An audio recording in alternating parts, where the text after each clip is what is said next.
कैसे हैं आप लोग। मैं हूं श्रेया और एक बार फिर आप सभी का जॉब ग्रेड आईएएस पर स्वागत है। आइए चलिए शुरुआत करते हैं एक नई न्यूज की, जो कि इस समय आपके न्यूज़पेपर में हाईलाइट रही है। क्या है न्यूज? सबसे पहले उस न्यूज पर नजर डालेंगे, फिर मैं आपको आगे की कहानी बताऊंगी। देखो, न्यूज है जुडिशियल कस्टडी को लेकर। आपने देखा होगा कि कई बार क्या होता है, जब कोई इंसान हिरासत में लिया जाता है, जब किसी इंसान को पुलिस पकड़कर लेकर जाती है, तो पहले तो उस पर एक वारंट फाइल किया जाता है। यानी कि किसी भी इंसान को पकड़ने के लिए सबसे पहले उसके पास एक वारंट होना चाहिए, तभी आप किसी इंसान को अपने घर से उठा सकते हो, है ना। मान लो पुलिस ने उसको अपने घर से उठा लिया और ले जाकर जेल में डाल दिया। अभी ना उस इंसान पर यह बात प्रूफ भी नहीं हुई है कि वो दोषी है, लेकिन उसके बाद भी उस इंसान से कहना चाहिए सच को निकलवाने के लिए, या फिर जो पुलिस सुनना चाहती है उस तक पहुंचने के लिए कई बार क्या किया जाता है कि पुलिस उसके साथ मारपीट करती है। और ये मारपीट कई बार इस हद तक कर दी जाती है कि इंसान की जान चली जाती है। ठीक है, इसी वजह से अभी रिसेंटली ये टॉपिक न्यूज़पेपर में हाईलाइटेड रहा है, जुडिशियल डेथ इन इंडिया। यानी कि भारत में इस समय ये एक बहुत कंसर्न का मुद्दा है कि पुलिस या फिर जो कस्टडी है उसमें लोगों के साथ बहुत बुरा बर्ताव किया जा रहा है। अगर कोई इंसान दोषी है तब तो किया ही जा रहा है, क्योंकि तब तो उनके पास एक कहना चाहिए उनको अधिकार मिल गया मारने का। लेकिन अगर कोई इंसान मुकदमे से पहले यानी कि दोषी होने से पहले भी मारा जा रहा है, तो ये एक निर्मम क्रूर हत्या जैसा है। अभी हाल ही में ऐसा ही सेम केस मद्रास में हुआ है, जिसकी वजह से ये मामला इतना ज्यादा हाईलाइट हो गया है। चलिए अब हम एक एक पॉइंट पर नजर डालेंगे कि इतने सेंसिटिव मुद्दे पर आज हम बात क्यों कर रहे हैं और यूपीएससी कैसे किस तरह से इन सभी टॉपिक को अपने पेपर में कवर करता है। बच्चे, स्क्रीन सही तो चल रही है मेरे सामने, मैं कंटिन्यूअस देख रही हूँ। मेरे सामने दो स्क्रीन चल रही है, एक इधर चल रही है, एक इधर सामने चल रही है। अंश, एक बार अपनी तरफ से रिफ्रेश करो बच्चे। देखो हुआ क्या है, सबसे पहले इस न्यूज के बारे में आपको बताती हूँ। ये न्यूज है मद्रास की। अभी रिसेंटली मद्रास की जो हाई कोर्ट है वहां पर इस केस को फाइल किया गया है। क्यों किया गया है? हुआ ये है क्योंकि गाइस, मद्रास में जो पुलिस है उसने एक इंसान को पुलिस कस्टडी में रखा था और पुलिस कस्टडी में उसको इतना मारा गया है, उसको इतनी यातनाएं दी गई हैं कि लगभग 30 से 40 चोट उसको आई है, उसकी इंटेस्टाइन फट गई है और आखिरी में उसकी डेथ हो गई है। समझ रहे हो? मतलब ना जाने कितने जख्म, ना जाने कितनी चोट और ना जाने कितनी इंटरनल कहना चाहिए घाव उसकी बॉडी में बन गए थे कि आखिरी में उसने अपना दम को तोड़ दिया है। जिसकी वजह से ये बात हाईलाइट अब होना शुरू हो गई है कि भारत में हर स्टेट में ये हालत है। यानी कि पुलिस अपने अधिकारों से बढ़कर काम कर रही है, किसी को भी कानून को हाथ में लेने का हक नहीं है, चाहे वो पुलिस हो चाहे वो एक आम इंसान हो। यानी कि हर किसी के लिए अपना एक कानून बनाया गया है, उसके दायरे में ही इंसान को काम करना होता है। हमारे पास एक आर्टिकल है जिसे हम आर्टिकल 21 के रूप में जानते हैं, जिसे हम लोग राइट टू लाइफ के नाम से जानते हैं। राइट टू लाइफ की सीधी अवहेलना के रूप में इस चीज को देखा गया है कि जिस तरह से पुलिस कस्टडी में बैठे हुए लोगों के साथ बर्ताव कर रही है, ये इस बात को प्रदर्शित करता है कि किस तरह से भारत की जो पुलिस है, भारत का जो कस्टडी डिमांड है, वो कानून का उल्लंघन कर रहा है और कॉन्स्टिट्यूशन में दिए गए आर्टिकल 21 जो कि राइट टू लाइफ को प्रदर्शित करता है, उसकी अवहेलना कर रहा है। चलिए अब हम समझेंगे सबसे पहले कि ये जुडिशियल डेथ है क्या। देखो, जुडिशियल डेथ का मतलब होता है कि कोई ऐसा आरोपी, कोई एक्यूज्ड या फिर कोई सस्पेक्ट, मतलब जिस पर अभी तक आरोप सिद्ध नहीं हुआ है, ऐसे किसी इंसान को जब कोई पुलिस जुडिशियल कस्टडी में या फिर पुलिस कस्टडी में रखती है और उस समय पर उस व्यक्ति की मौत हो जाती है। अब हमको यहाँ पर यह समझना बहुत जरूरी है कि जो जुडिशियल डेथ है उसमें कौन कौन सी डेथ को ऐड किया गया है, शामिल किया गया है। मान लीजिए कोई इंसान बहुत बीमार है और उसकी डेथ जेल में हो जाती है तो इसको भी जुडिशियल कस्टडी में रखा गया है। इसका मतलब ये हुआ कि उस पर्टिकुलर इंसान की, उस एक्यूज की, उस सस्पेक्ट की अच्छे से हेल्थ पर काम नहीं किया गया, यानी कि जो हमारी जेल का मेडिकल था उस मेडिकल ने उसके हेल्थ का ध्यान नहीं रखा, इसलिए उसकी मौत हो गई। तो अगर कोई इंसान बीमारी में जेल में किसी की मौत हो जाए या फिर पुलिस की कस्टडी में, जुडिशियल कस्टडी में उसकी मौत हो जाए तो इसे भी हम लोग कस्टोडियल मौत के नाम से, कस्टोडियल डेथ के रूप में जानते हैं। क्लियर? इसी तरीके से बच्चे इट इज आर्टिकल 21। ओके, दूसरा, कोई इंसान जिस पर मुकदमा चला नहीं है, यानी कि मुकदमे से पहले की डेथ।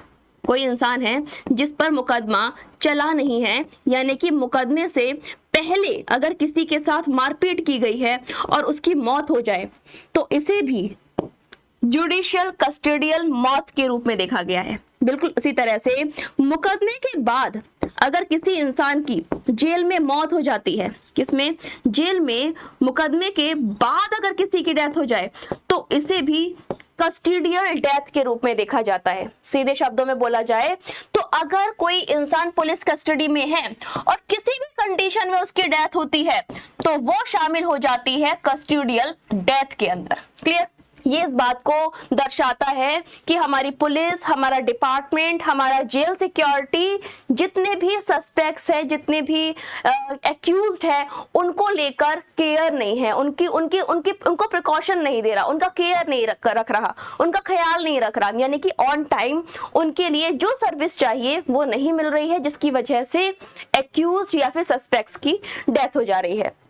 अब हम बात करते हैं कुछ रिपोर्ट्स के बारे में। कुछ रिपोर्ट्स हैं जो इस बात को प्रदर्शित करती हैं कि किस तरह से हमारी इंडिया में इस समय पर कस्टोडियल डेथ के नंबर्स लगातार बढ़ते जा रहे हैं। गाइस 2 सेकंड दीजिएगा।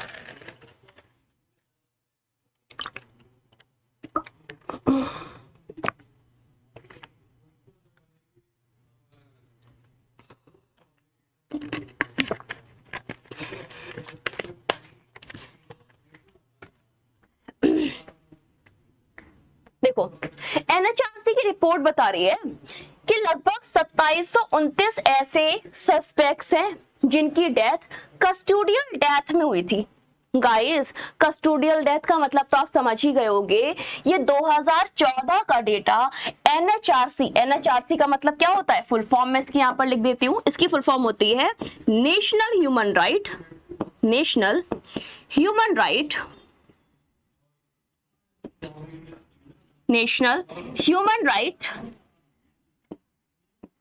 कमेटी। ठीक है, तो जो नेशनल ह्यूमन राइट कमेटी है एनएचआरसी, उसने एक रिपोर्ट बनाई है जिससे ये पता चल रहा है कि 2927 लोग 2024 में ऐसे रहे हैं जिनकी मौत कस्टडी में हो गई है, और शार्प राइज की अगर हम बात करें जो कि 2023 के बाद एक शार्प राइज को प्रदर्शित करता है, यानी कि 2023 में 2400 लोगों की डेथ को कवर किया गया था और एनएचआरसी की रिपोर्ट के हिसाब से 2024 में 2739 डेथ को कवर किया गया है।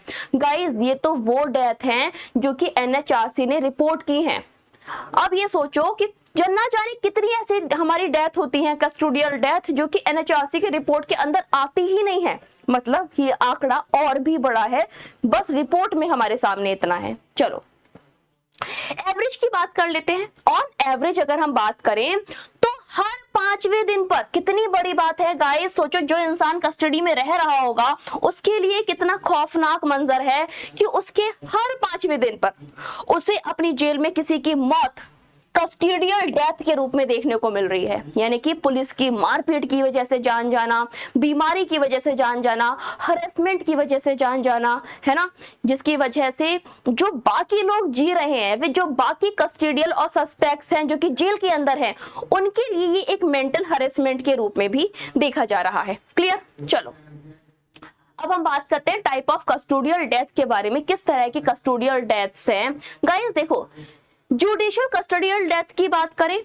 मतलब जो कि हमारे मुकदमा चलाने के बाद की डेथ है। सोचो, मुकदमा चलाने की डेथ का मतलब समझ रहे हो कि पुलिस ने मार मार के जान ले ली उसकी। ठीक है, 2150 ये डेथ है 2021-22 की, जिसमें कुछ ऐसी भी डेथ है जिसमें ये रिपोर्ट दर्ज की गई है कि किसी कस्टोडियस की डेथ बीमारी की वजह से, हार्ट अटैक की वजह से हो गई। तो अगर कोई सस्पेक्ट आपका हार्ट अटैक से मर रहा है, ये किस बात को शो कर रहा है? ये प्रताड़नाओं को तो शो कर रहा है। कोई सस्पेक्ट अगर बीमारी में मर जा रहा है, ये किस बात को शो कर रहा है? कि उसको ऑन टाइम हॉस्पिटल नहीं पहुंचाया गया, उसको on time medical emergency provide नहीं की गई।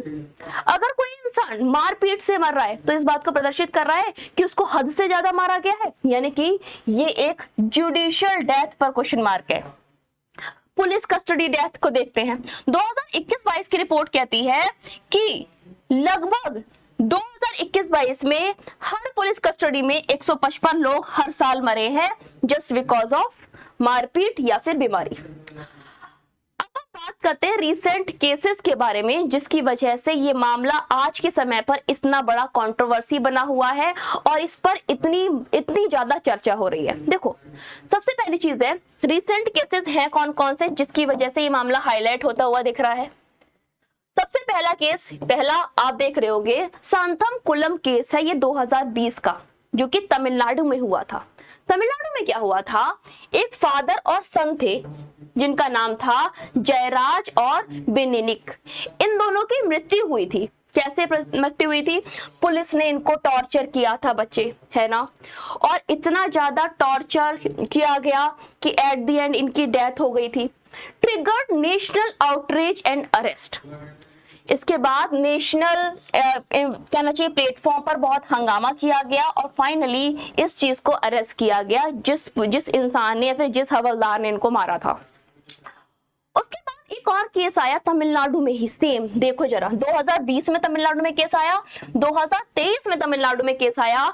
इसमें एक आईपीएस ऑफिसर को सस्पेक्ट घोषित किया गया था, क्योंकि आईपीएस ऑफिसर ने एक यंग लड़के को, जिसकी उम्र 21 से 22 साल थी, उसको इतना मारा था और साथ में मीडिया में अब्यूज किया था, जिसकी वजह से इस बच्चे ने सुसाइड कर लिया था। उसके बाद शेख शहादत केस के बारे में बात करते हैं, जो कि 2023 का केस है। इसमें मृत्यु हुई थी किसके बाद? एफआईआर फाइल होने के बाद।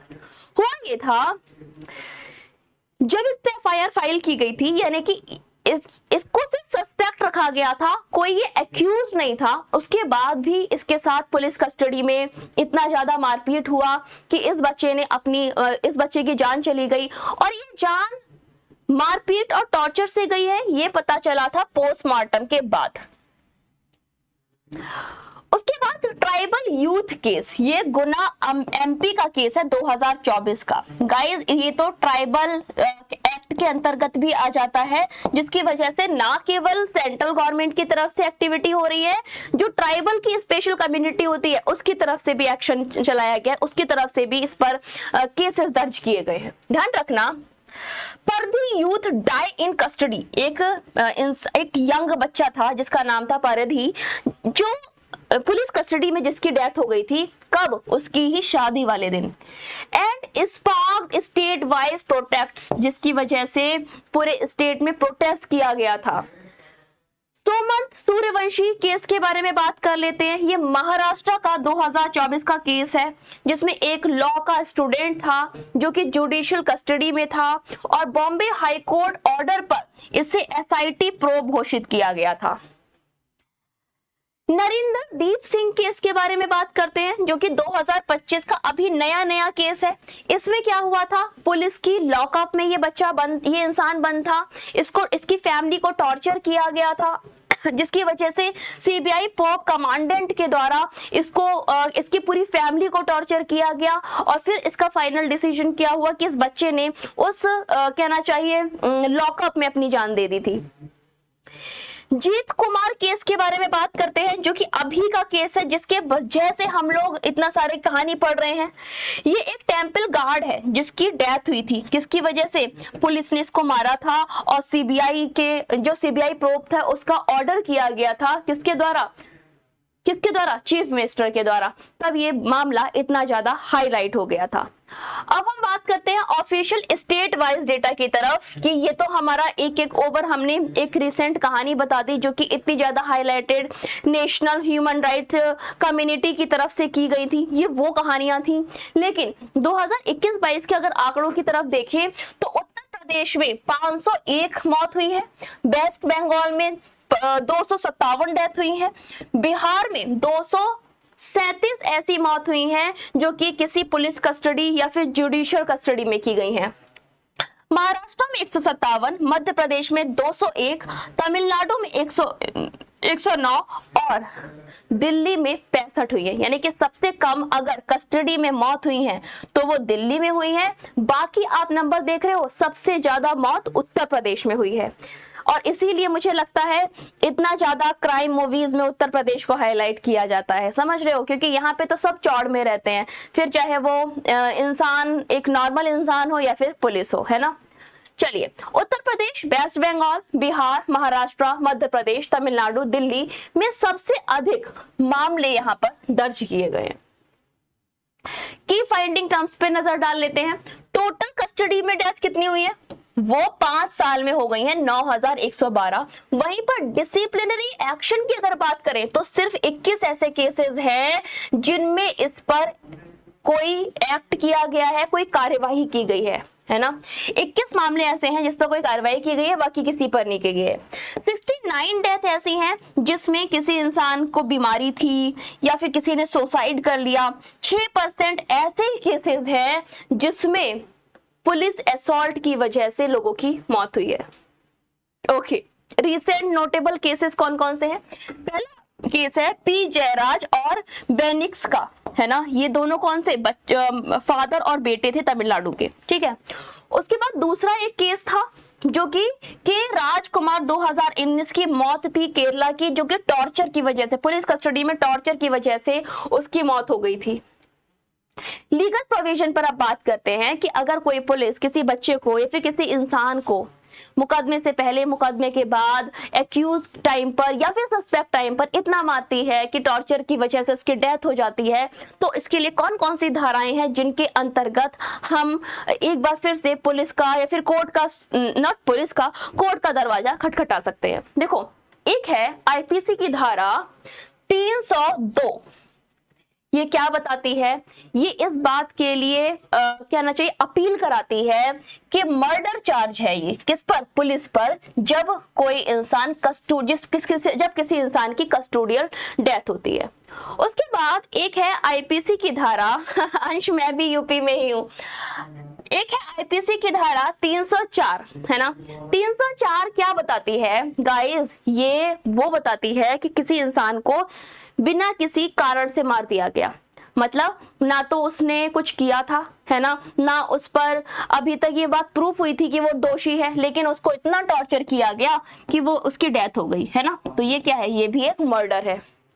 एक है आईपीसी की धारा, क्रिमिनल पीसी की धारा 176 का पार्ट 1। ये क्या बोलता है? ये मजिस्ट्रेट इंक्वायरी की बात करता है, किस पर? कोई भी अगर कस्टोडियल डेथ होती है तो उस पर। ओके गाइस, अब हम बात करते हैं नेशनल प्रोस्पेक्टिव के बारे में। अगर हम नेशनल प्रोस्पेक्टिव पर बात करें तो ग्लोबल टॉर्चर इंडेक्स जो कि हर साल पेश किया जाता है, 2025 में भारत नंबर 1 पर रहा है। सोचो कितनी बड़ी बात है, हमारा देश भारत सबसे बुरा है कस्टोडियल डेथ वाली कंडीशन में, मतलब हमारी हालत इस समय सबसे बेकार चल रही है। जबकि उससे पहले की अगर हम बात करें तो उससे पहले यही हालत अफ्रीकन कंट्रीज में थी और कोरियन कंट्रीज में थी, ठीक। Custodial torture consider systematic and effect marginalise group most. इसमें भी ये भी माना गया है कि सबसे ज्यादा अगर डेथ हो रही है कस्टडी में किसी की तो किन की हो रही है? वो मार्जिनल पीपल की हो रही है, यानी कि हाशिए वाले लोगों की, कहना चाहिए लो कास्ट वाले लोगों की, किसी ट्राइब की, इन लोगों की सबसे ज्यादा मौत की जा रही है, इतना ज्यादा उन्हें मारा जा रहा है। चैलेंजेस की बात की जाए तो इसमें बहुत सारे ऐसे भी केसेस हैं जिनमें एफआईआर फाइल ही नहीं की गई है, तो ये मामला सामने ही नहीं आया है कि कितने लोग हैं जिनकी डेथ कस्टोडियल डेथ में हो चुकी है, फैमिली ने ही इस पर कोई एक्शन नहीं लिया है। इसमें ना lack of independence in investigation को भी शो किया गया है। कई बार क्या होता है, हम लोग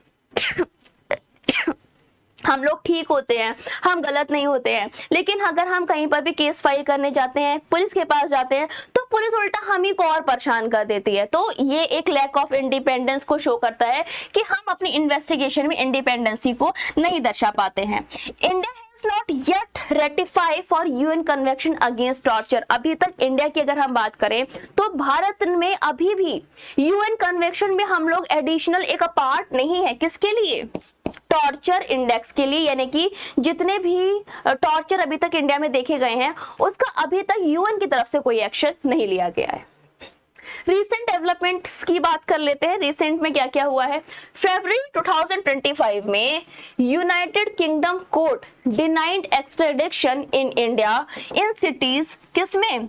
commodore place and the endemic custodial torture, यानी कि सीधे शब्दों में बोला जाए नॉर्मल तरीके से या फिर बहुत बुरी तरीके से किसी को टॉर्चर किया गया है और जिसकी वजह से लोगों की मौत हुई है, ऐसे केसेस को अभी तक मना किया गया है। कब? 2025 से लेकर अब तक। यानी कि यूके की अदालत में ऐसी बात है कि अगर आप किसी भी पुलिस, कोई भी पुलिस वाला, कोई भी जुडिशियल कस्टडी वाला किसी इंसान को इतना मारता है कि भाई उसकी मौत हो जाती है ना, तो ये एक इलीगल काम है। तो यूके की जो कोर्ट है वो इस चीज को पूरी तरह से मना करती है, यानी कि इस चीज को पूरी तरह से कहना चाहिए टॉर्चर के रूप में मना करती है। मतलब सीधे शब्दों में बोला जाए, अगर यूके में किसी इंसान की इस तरह से मौत होती है ना, तो इस पर कोई भी एक्शन इंडिया नहीं ले पाएगी। ओके गाइस, तो ये था पूरा टॉपिक। आई होप आपको अच्छा लगा होगा। इस जुडिशियल कस्टडी को लेकर, जुडिशियल कस्टडी डेथ को लेकर, कस्टोडियल डेथ को लेकर आपकी खुद की क्या राय है? आप क्या सोचते हो? आपके क्या थॉट है? अपने थॉट को कमेंट बॉक्स में लिखना मत भूला करो, क्योंकि जितनी बार आप चीजों को लिखते हो उतनी बार आप चीजों को याद रखते हो और अपनी क्रिटिकल थिंकिंग को बढ़ा पाते हो। तो इस चीज को करते रहा करो। हाय बिगेस्ट ड्रीमर, कैसे हैं आप? तो जितना भी कस्टोडियल डेथ को लेकर आपके एक्सपीरियंसेस है, आपके थॉट है, आपके पास जो नॉलेज है, उसे कमेंट बॉक्स में लिखते रहिएगा। और चलिए, थैंक यू ऑल। अब मिलेंगे नेक्स्ट वीडियो में। अच्छा, अब हम बात करने वाले हैं